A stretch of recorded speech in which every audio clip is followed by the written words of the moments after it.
ఎవరున్నారని ధైర్యంతో పడుకోవాలి, ఎవరున్నారని ధైర్యంతో ఉండాలో తెలుసా? మనల్ని కాసే పరలోకమందున దేవుడు ఉన్నాడు అని నిజముగా భయభక్తులు కలిగిన వారైతే అలాగే ఆలోచిస్తారు. ఊరిమే తిరిగే వాళ్ళు ఆలోచించరు. అవసరాల కోసం వెళ్ళే వాళ్ళు అలా ఆలోచించరండి. నాకు ఏంటండి మా నాన్న ఉన్నాడు, నాకేంటండి తక్కువ, మా డాడీ ఉన్నాడు. ఎవరా డాడీ? పరలోకమందున్న మీ తండ్రి, ఆయనే మీ తండ్రి, నిజమైన తండ్రి. ఆయన ఉంటే చాలండి మనకి. కానీ ఆయన ఉన్నాడు అని చెప్పేవాళ్ళు ఎవరున్నారు?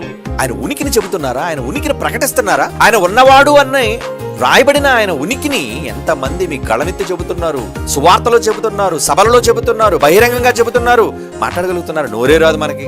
ఏవయ్య వాక్యం చెప్పండి. నాకు రాదండి. మరి ఏమొచ్చు? తింటావా?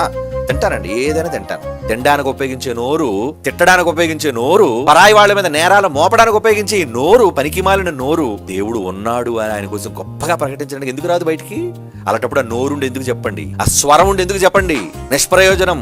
దేవుణ్ణి పొగడలేని నోరు ఉన్నా ఒకటే, మోగబోయినా ఒకటే.